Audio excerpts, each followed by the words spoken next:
মাঝে মাঝে সাতা পড়া দাগ, মার্কিন থানের মার্কা একখানা ছবি, সিদ্ধি দাদা গণেশের দরজার পরে আটা।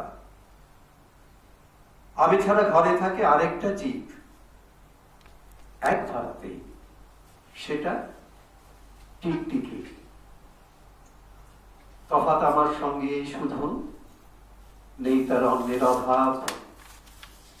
বেতন 25 টাকা, সদাগরে অফিসের কনিষ্ঠকের আমি খেতে পাই দত্তদের বাড়ির ছেলেকে পড়িয়ে। শিয়ালদা স্টেশনে যাই, সন্ধ্যেটা কাটিয়ে আসি, আলো জ্বালাবার দ্বার মাঝে ইঞ্জিনের ধড়ধড় মাছির আওয়াজ, যাত্রী ব্যস্ততা, কুলি হাঁকাহাঁকি। 10:30 বেজে যায়। তারপরে ঘরে সিনেরা নিচ্ছম অন্ধকার। ধলেশ্বরী নদী তীরে পিসিদের গ্রাম। তার দেওয়ালের মেয়ে অভাগার সাথে তার বিবাহের ছিল ঠিকঠাক। লগ্ন শুভ, নিশ্চিত প্রমাণ পাওয়া গেল। সেই লগ্নে এসেছি পালিয়ে। মেয়েটা তো রক্ষে পেলে, আমি ততই বছর। ঘরে তো এলো না সে তো, মনে তার নিত্য আসা যাওয়া, পরনে ঢাকাই শাড়ি, কপালে সিঁদুর। বর্ষা ঘন ঘোর, ট্রামের খরচা বাড়ে, মাঝে মাঝে মাইলও কাটা যায়। গলিটার কোণে কোণে জমে ওঠে, পচে ওঠে আমের খোসা, আঁঠি, কাঁঠালের ভতি, মাছের কানকা, মরা বেড়ালের ছানা, ছাইপাশ, আরো কত কি যে।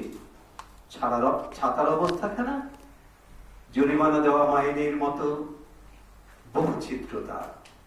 আপিসের সাজ, গোপীকান্ত গোসাইয়ের মনটা যেমন সর্বদাই রসসিক্ত থাকে। বাদলের কালো ছায়া স্যাঁতস্যাঁতে ঘরটাতে ঢুকে, কলে পড়া জন্তুর মতো অসার। দিনরাত মনে হয় কোন আধমরা জগতের সঙ্গে যেন আষ্টে পৃষ্ঠে বাধা পড়ে আছি। গলির মোড়েই থাকে কান্ত বাবু, যত্নে পাঠ করা লম্বা চুল, বড় বড় চোখ, শৌখিন মেজাজ, কর্নেট বাজানো তার শখ। মাঝে মাঝে সুর জেগে ওঠে এগুলির বিভৎস বাতাসে।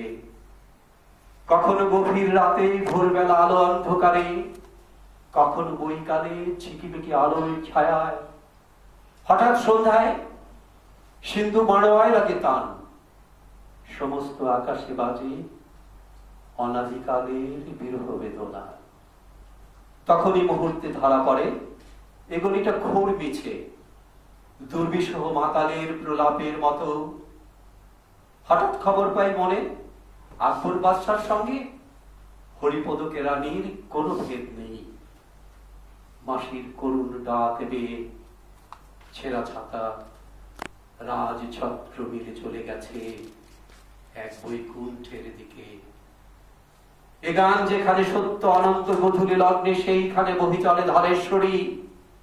তীরে কমালের ঘন ছায়া, আঙিনাতে যে আছে অপেক্ষা করে তার, পরনে ঢাকাই শাড়ি, কপালে সিঁদুর, কপালে সিঁদুর, কপালে সিঁদুর, কপালে সিঁদুর, কপালে সিঁদুর। জীবন্ত সমাজ তরঙ্গে গতি সঞ্চারী শক্তি হিসাবে তিনি 47 সালের পর থেকে অদ্যাবধি বহমান। আমাদের বাঁচা মরা রবীন্দ্রনাথকে নিয়ে, রবীন্দ্রনাথের সঙ্গে মজবুত ও ঈর্ষাজনক এই অবস্থা পৃথিবীর আর কোথাও আছে বলে জানি না। বাংলাদেশের রবীন্দ্রনাথের এই বিশেষ ধরন বা চরিত্র যথার্থই অদ্বিতীয় ও তুলনাহীন। প্রকৃতপক্ষে বাঙালির কাছে রবীন্দ্রনাথ সর্বব্যাপী ও সর্বগ্রাসী। সভ্যতার কোন স্তরে কোন জাতি আছে তার সূচক যদি হয় সংস্কৃতি, রবীন্দ্রনাথ একাই বঙ্গ সংস্কৃতির সর্বশ্রেষ্ঠ পরিচয়, এবং তাকে বাদ দিয়ে বাঙালির গর্ব করার বিশেষ কিছু আর থাকে না। ধন্যবাদ সবাইকে।